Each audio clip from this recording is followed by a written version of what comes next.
आज हम लोग देखेंगे भूमि संबंधी अधिनियम और छोटा नागपुर काश्तकारी अधिनियम के महत्वपूर्ण प्रश्नों को, जो कि जेपीएससी और जेएसएससी के एग्जाम के पॉइंट ऑफ व्यू से बहुत ही महत्वपूर्ण है। तो आइए स्टार्ट करते हैं।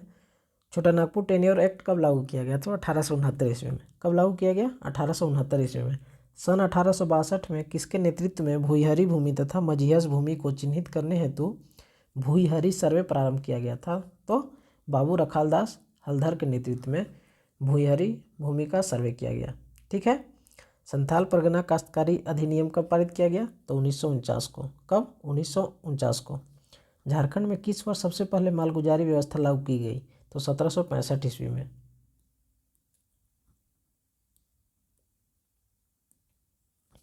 किस मुगल शासक के समय झारखंड में पहली बार मालगुजारी व्यवस्था लागू की गई थी? तो अकबर के शासनकाल में पहली बार मालगुजारी व्यवस्था लागू की गई। ठीक है।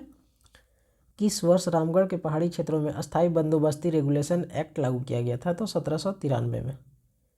झारखंड में किस वर्ष पहली बार रैयतों के अधिकार को परिभाषित करते हुए उनकी सुरक्षा का प्रावधान किया गया? तो 1824 में। 1869 ईस्वी में रांची के आसपास कितने गांव में भूईहरी सर्वे किया गया? तो 2482 गाँव में। कितने गाँव में? 2482 गाँव में भूईहरी सर्वे किया गया था।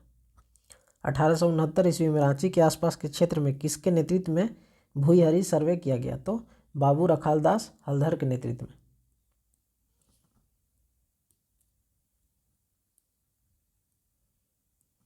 चुटिया नागपुर क्षेत्र में किस वर्ष छोटा नागपुर एवं काश्तकारी प्रक्रिया अधिनियम को लागू किया गया? तो 1879 में।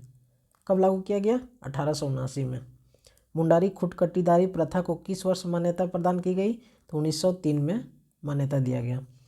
बिहार भूमि सुधार अधिनियम किस वर्ष लागू किया गया? तो 1950। छोटा नागपुर भूस्वामी एवं काश्तकारी प्रक्रिया अधिनियम को कब लागू किया गया? 1879 में।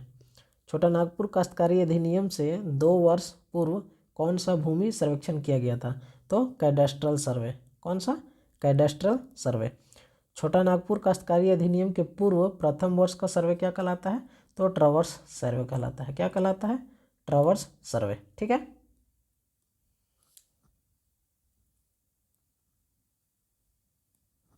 छोटा नागपुर काश्तकारी अधिनियम को कब लागू किया गया? तो 11 नवंबर 1908 को। छोटा नागपुर काश्तकारी अधिनियम का ब्लूप्रिंट किसने तैयार किया? तो जे.एच. हॉफमैन ने। छोटा नागपुर काश्तकारी अधिनियम किस प्रमंडल में लागू नहीं है? तो संथाल परगना प्रमंडल में सीएनटी एक्ट लागू नहीं है। बाकी 4 प्रमंडल में सीएनटी एक्ट लागू है। छोटा नागपुर काश्तकारी अधिनियम में कुल कितने अध्याय हैं? तो 19 अध्याय हैं। कितने अध्याय? 19 अध्याय हैं।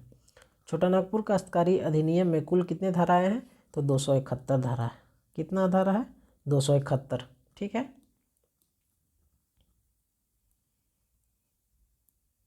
सीएनटी एक्ट के तहत ऐसी जंगली भूमि जिसे भूस्वामी के अतिरिक्त किसी अन्य कृषक द्वारा तैयार की गई हो क्या कहलाता है? तो वैसा भूमि कोड़कर भूमि कहलाता है। क्या कहलाता है? कोड़कर भूमि। ठीक है। छोटा नागपुर काश्तकारी अधिनियम के किस धारा में बंदोबस्ती रैयत को परिभाषित किया गया है? तो धारा 17 में बंदोबस्ती रैयत को परिभाषित किया गया है।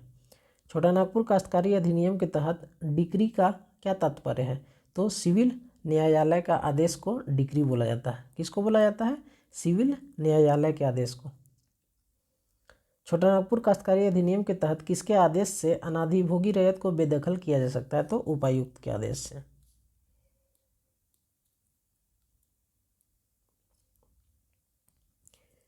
झारखंड में पुतचई कर कब लगाया गया? पुतचई कर किसको बोला जाता है? तो हड़िया पेय पदार्थ पर लगाया गया कर को पुतचई कर बोला गया है। किस पर लगाया गया है? हड़िया पर लगाया गया था। ठीक है। तो झारखंड में पुतचई कर कब लगाया गया? तो 1824 ईस्वी में। कब? 1824 ईस्वी में। सीएनटी एक्ट 1908 का पिता किसे कहा जाता है? तो फादर हॉफमैन को। ठीक है। मुंडारी खुटकटीदार काश्तकारों के हितों का संरक्षण किस अध्याय का महत्वपूर्ण विषय है? तो अध्याय 18। ठीक है। सीएनटी एक्ट 1908 में धारा 3 के तहत भूस्वामी का अभिप्राय क्या है? तो जमींदार। ऐसे काश्तकार जो किसी रैयत के अधीन रहकर काश्तकार को लगान भुगतान करे तो क्या कहलाएंगे? वे दर रैयत कहलाएंगे।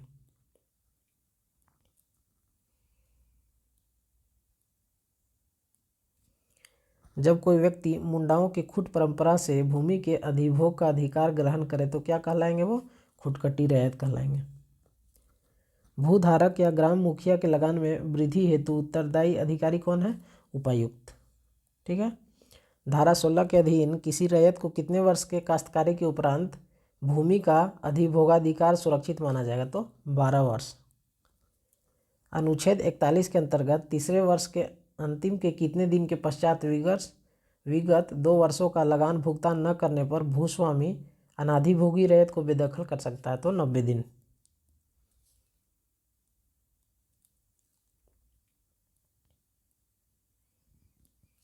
धारा 62 के अंतर्गत निर्धारित लगान के अपरिवर्तित रहने की काल अवधि कितना है? तो 15 वर्ष। ठीक है। राज्य सरकार किसी राजस्व अधिकारी के माध्यम से भूमि का अधिकार अभिलेख तैयार करा सकती है। यह प्रावधान किस अनुच्छेद में है? यह प्रावधान किस अनुच्छेद में है? तो 80 में। प्रधान नहीं, प्रावधान।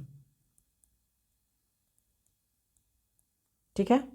CNT की धारा 71 के ख के तहत अगर भूमि अंतरण प्रक्रिया में अंतरक दोषी पाया जाए तो उसे कितने वर्ष की सजा का प्रावधान है?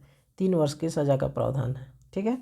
राज्य सरकार द्वारा नामित राजस्व अधिकारी किसी अधिकार अभिलेख का निरीक्षण कितने महीनों के भीतर कर सकता है? तो 3 महीनों के भीतर कर सकता है।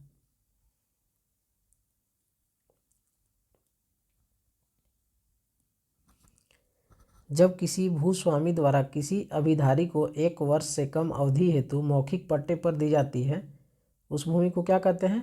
विशेषाधिकार भूमि बोला जाता है। वैसी भूमि को क्या बोला जाता है? विशेषाधिकार भूमि बोला जाता है। भूस्वामी किस काश्तकार द्वारा उचित समय पर लगान भुगतान न करने पर लगान राशि पर कितना प्रतिशत अधिकतम ब्याज आरोपित कर सकता है? तो 6.25% वार्षिक। ठीक है। आदिवासी जमीन की रक्षा के लिए SAR अदालतों का गठन किस अनुच्छेद के तहत और कब किया गया? तो अनुच्छेद 71 के क के अंतर्गत किया गया। और कब किया गया? 1972 में किया गया। ठीक है।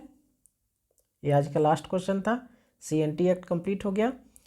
और जो भी इस चैनल में नए हैं, झारखंड GS वाले चैनल में जो भी नए हैं वो चैनल को सब्सक्राइब कर ले ताकि नेक्स्ट वीडियो का नोटिफिकेशन आपको लगातार और आसानी से मिलता रहे। और वीडियो यदि आपको अच्छा लगे तो वीडियो को लाइक और शेयर जरूर करें। मिलते हैं नेक्स्ट वीडियो में।